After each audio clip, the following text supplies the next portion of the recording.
It's finally a new edition of PFT OT. I'm back from a week at the beach, and it kind of feels like the beach in the studio here because we got a little issue with the air conditioning. So I'm going to try to get through today's topics before I break into a full-blown Albert Brookson broadcast news flop sweat. Let's start with the deadline for getting long-term deals done with players who have been franchise tagged. There were 3 as of Monday morning, but Robbie Gould, the 49ers kicker, has his new contract, so it's down to 2.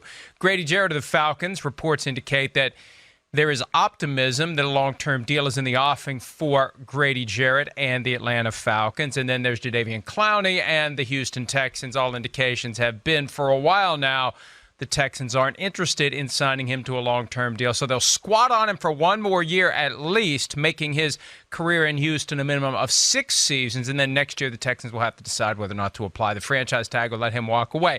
And remember, today's deadline means only that after July 15, there can be no multi-year contracts between franchise tag players and the teams that tag them. Also, if a player is traded, he can't be signed to a long-term deal. It's a 1-year contract only. Now, there can be more money, there can be other terms, but it can only be a 1-year deal after today. That's the deadline. Today's the day the window closes, and there are far fewer names and likely far less activity than we've seen in past years when that mid-July deadline rolls around.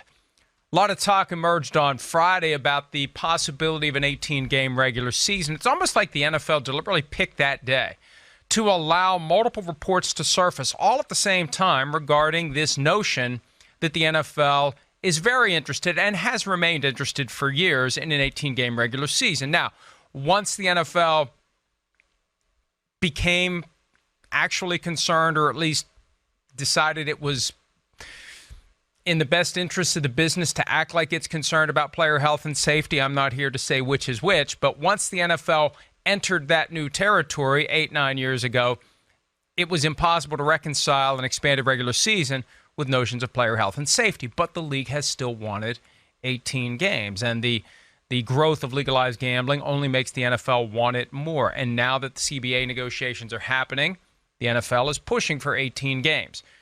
The fans don't want it, though. We had a poll that lasted 2 full days at PFT, more than 44,000 votes. 62% said keep it at 16. Now, the permutations are fairly simple. 16 games or 17 games. That's Packers CEO Mark Murphy's proposal, the one that is, frankly, my favorite. 17 games gives every team an international game or a neutral site game on American soil, and everyone would have 8 home games, 8 road games, 1 neutral site game, and no more 8-8s. You'd be 9-8 or 8-8, unless, of course, you have a tie. Then you could possibly be 8-1. But, the NFL is going to continue to push for 18 games. The players have made it clear they don't want it. The question ultimately is this: do the players really not want it, or are they simply engaged in excellent negotiating here, making the NFL think they don't want it, forcing the NFL to eventually make the players an offer they can't refuse? Then the challenge for the players: when do you accept that offer? How many offers do you refuse before you truly can't refuse an offer? Do you overplay your hand and blow it all together? I think there's a way to get the players to play 18 games. It's on the NFL to come up with a proposal, though, to make that happen. And it has to be good enough that the players can't say no. And it also has to be good enough that the players don't push too hard, so they want more than the NFL is willing to pay to get those 2 extra games. Now, one proposal that finally made its way into the bargaining session that happened last month, the possibility of 18 games with a per-player limit of 16. That first surfaced via the Wall Street Journal on Friday, something that the NFL has finally proposed. But I don't see this ever going anywhere. It's been lingering for years. And I knew there was a time where the NFL was eventually going to float it out there. Well, so far it has failed every test. No one wants this. Fans don't want it. Players don't want it. Media doesn't want it. The idea of players being arbitrarily forced to sit out 2 games a year when they're otherwise healthy and able to go, that would wreak havoc on the sport. We've talked a lot about unintended consequences as it relates to replay review for pass interference. There would be an immense number of unintended consequences if players were forced to sit out 2 games per year, if coaches were forced to figure out which 2 games per year each player would miss. Now, injuries would take care of a lot of it, but still, you don't want to get yourself in that position where fans have tickets to a game and the reason a guy isn't playing, a guy they want to see play, isn't because he's injured, but because this is one of the 2 games per year that he will miss. So I don't see that ever happening. But the fact that the proposal was made just underscores how badly the NFL wants to get to 18. They want to increase the number of games that count. They want to shrink the preseason, the games that don't count, increase the games that do count. As wagering on sports continues to spread throughout the country, it's more and more and more money that the NFL and the players will make. And again, it all comes back to the quality of the offer that the NFL will make to the players. At some point, the players won't be able to say no to an 18-game regular season. And the next opportunity for the two sides to talk about 18 or 17 or some other possibility as it relates to the current structure of the season will be this week. CBA talks are set to resume. It will be session number 4. Now, Roger Goodell, the NFL's commissioner, made it clear last week, as PFT first reported several weeks back, that the NFL definitely wants to get a deal in place before the start of the NFL's 100th season. It is impractical to think that will happen. And if the NFL really wants it, they're going to have to overpay. And this gets back to the same issue that the players are dealing with 18 games. How hard do you push when you know the NFL really wants it? They really want 18 games. How hard do you push to get what you want in return? The NFL wants to get a CBA by the start of the season. How hard do you push? Do you push too far? Where's that sweet spot where you know you are getting a premium for giving the NFL what it wants by way of having a deal in place by the start of the season, but you're not pushing so hard that you blow the whole thing up? That's the reality here. The players have additional leverage if they get a deal done now. That leverage goes away. That ability to do a better deal than maybe they would be able to do a year from now, that's gone if they blow this opportunity. And look, I'm not saying that they should or shouldn't take advantage of this chance. All I'm saying is there is an opportunity here to get more than maybe you could get a year from now by pushing forward at the league's behest to get a deal done. Because if one side wants to get it done now, there's value in that to the other side. And we'll see if the two sides can negotiate something that would get done by the start of the regular season. Again, I don't think it's practical because for a variety of reasons, not the least of which is this. You've got 90 players per roster. A lot harder to get the votes in place to approve a CBA before the roster's cut to 53. And when they cut to 53 on August 30, you only have a few days before the start of the regular season to get all the teams to vote. You're going to have to sell this to a lot of guys quickly in order to make it happen by the start of the regular season. So that's why I don't think it's realistic. Now, I could see a deal in principle before the start of the regular season that just gets approved over the course of the first several weeks of the season. But again, you got to get the teams on board. I don't think the NFLPA wants another situation where an entire team like the Steelers rejects completely and totally the CBA that was negotiated by union leadership.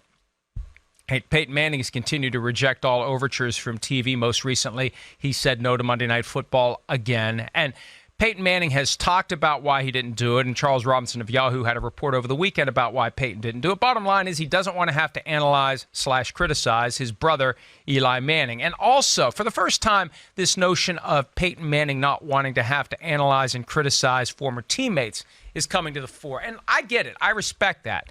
Now, look, I think there's a way to do the job without saying things that could anger people, but I respect Peyton Manning's desire to do the job right. And the only way you do the job right is if you say what you believe, even if that means potentially pissing some people off. And I know from experience, 19 years in what I do, you tend to piss a lot of people off if you tell what you think is the truth. Peyton Manning wants to be able, when he does take a TV job, if he ever takes a TV job, to say what he believes, to tell the truth as he sees it, and to not have to worry about the consequences, whatever they may be. So, Peyton Manning at least will continue to say no to TV until his brother retires. And then after that, he may wait for a few former teammates to walk away. And ultimately, he mentioned Jets coach Adam Gase because he worked closely with him in Denver. It could be that he waits until Gase isn't coaching before Peyton Manning jumps into TV. Either way, TV is always going to be there. They're not going to turn their back on Peyton Manning. Whenever he's ready to go, there will be one or more networks ready to move heaven and earth and pay him a crap load of money and let him dictate the terms of who the broadcast team will be and who he'll be working with and what he'll be doing, all in the hopes of getting Peyton Manning as part of that network's coverage, because the belief is he'll be the best ever. Better than John Madden,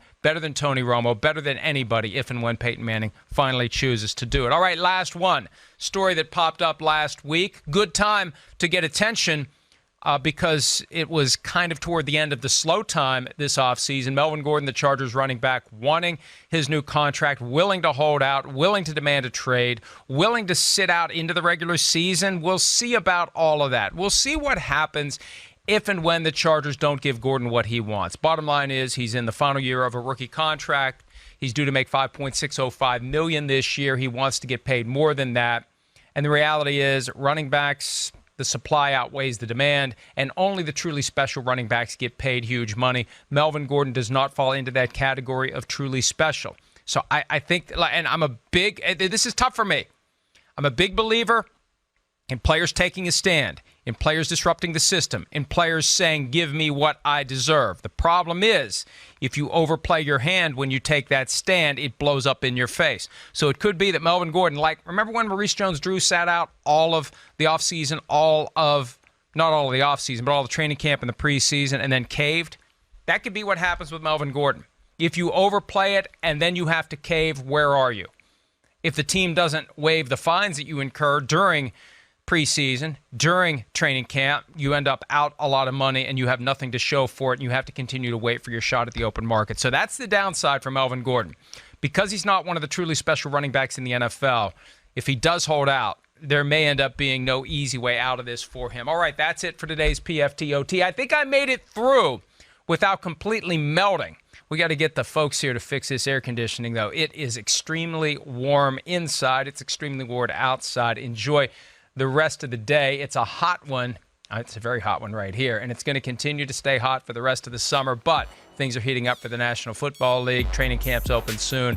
We'll be with you every day this week with an edition of PFT OT, and only 2 weeks until PFT Live returns, July 29, 6 to 9 a.m. Eastern on NBC Sports Radio, with 4 hours of simulcast on NBCSN. It's complicated. We'll figure it out later. We'll tell you how it's all going to work, and I'll see you again here tomorrow.